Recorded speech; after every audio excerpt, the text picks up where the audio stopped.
Diamondback.com.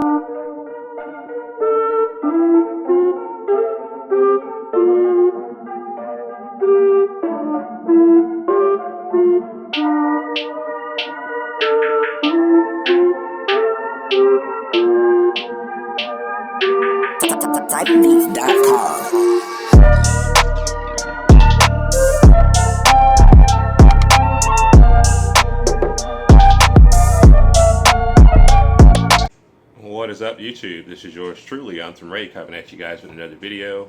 Before we get this video started, make sure you guys like, comment, subscribe, share the video, and make sure you hit that notification bell so you can catch my videos as soon as they drop, and that way you won't miss my videos. Alright, so before I go in, I want to speak on a somber note. I've had a loss in my family. Had the passing of my nephew, Jamal Pinley. He was only 25 years old. So without further ado, let's go ahead and have a moment of silence for Mr. Jamal Pinley. Thank you. Alright, so I've been seeing a lot of gun collection videos out here. I enjoy them, and I just wanted to join in the fun. So what I'm going to do is I'm just going to do my top 5 favorite guns in my collection. And without further ado, let's go ahead and get the party started. Alright, so my first is going to be the Diamondback DB15.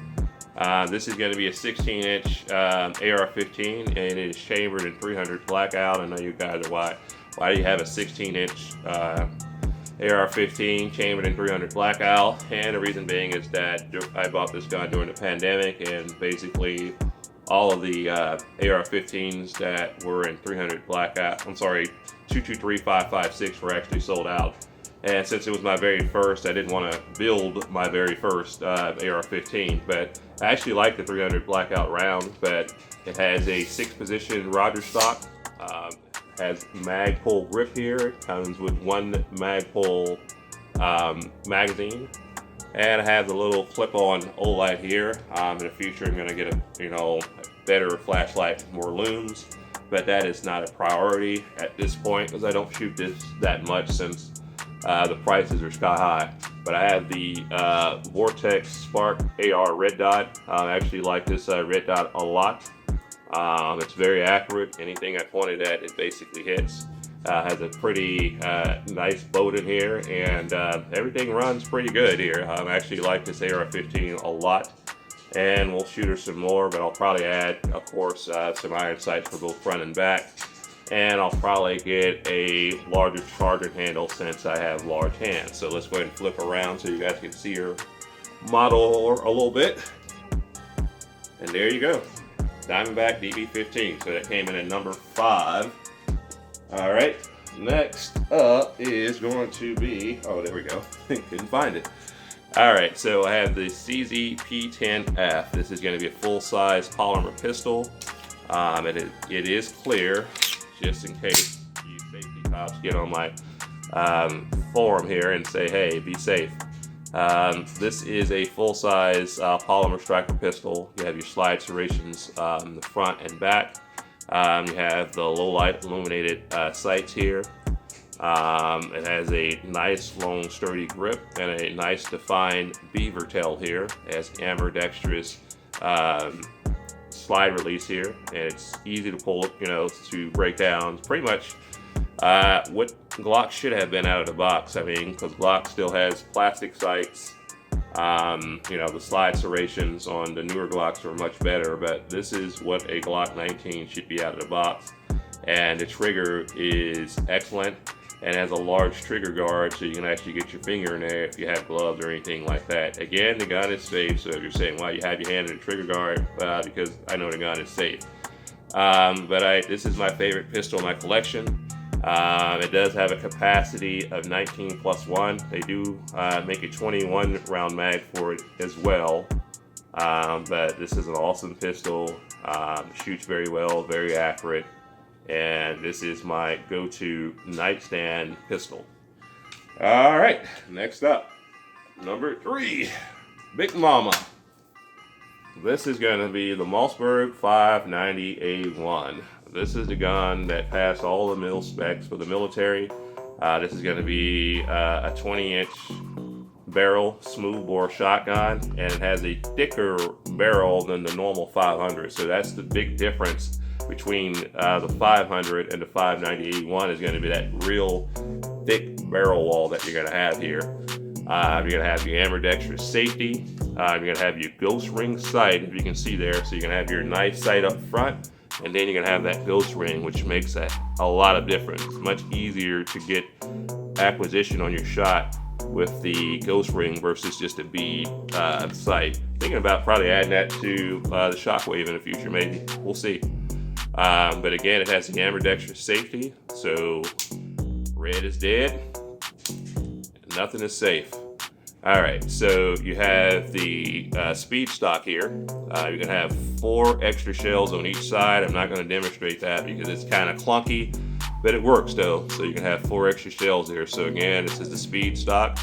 Again, this is the 590-81, and this is chambered in 12 gauge, just in case you guys didn't know that.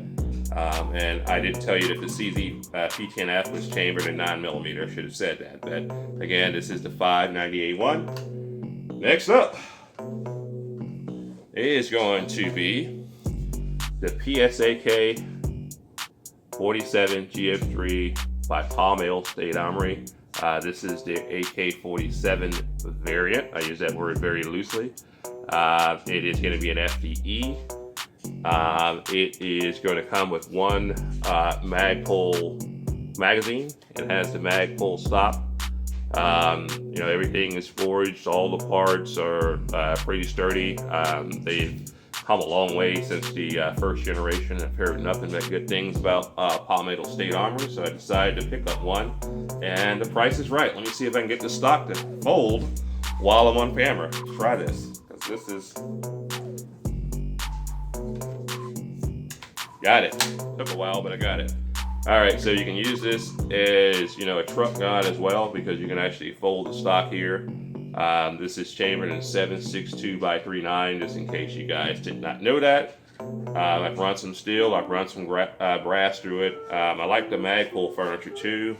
It feels very sturdy, but as soon as you pick this up, it just feels like quality. It just feels like quality. And this is my first AK-47. And so far, so good. I actually love this firearm, and we'll be doing some more content related to this specific firearm. You can bet that. All right, next up, last but not least, can you guys guess it? Oh yeah, my favorite, my very favorite. And it's gonna be the Mossberg 590 Shockwave. And this is chambered in 20 gauge. And originally it came with the bird's eye grip, but I decided to put the SB tactical brace on here. And it has a 14-inch barrel, and this is really considered an other, so it's not really a shotgun. It's considered an other, but it functions like a shotgun. With the SB tactical brace, it makes this a force to be reckoned with. And 20 gauge has less recoil, but it has about, I would say, 70% of the power of 12 gauge, and you're going to get quicker follow-up shots. So, you know, these rounds can put down, you know, most buckshot in 20 gauge will put down a buck, and any round that can put down a buck can put down a human. So I usually run slugs on the side, and I'm now running #1 buckshot in the tube here. It's going to be basically the same as the 590-81 as far as the layout. You have your ambidextrous safety here. And you also have your slide release in the same exact spot. So if you flip it over, you see the slide release there. And I love this gun. This is the pump is much smoother than the 590-A1 as well. It's actually a smoother pump. Probably have to break in the 590-A1 a little bit more. But that is it. This is my top 5 guns, and this is the one that sits on my nightstand at night. So there you have it, guys. I just wanted to show you guys my top 5 favorite guns. Hope you guys enjoyed this video. We'll catch you in the next video.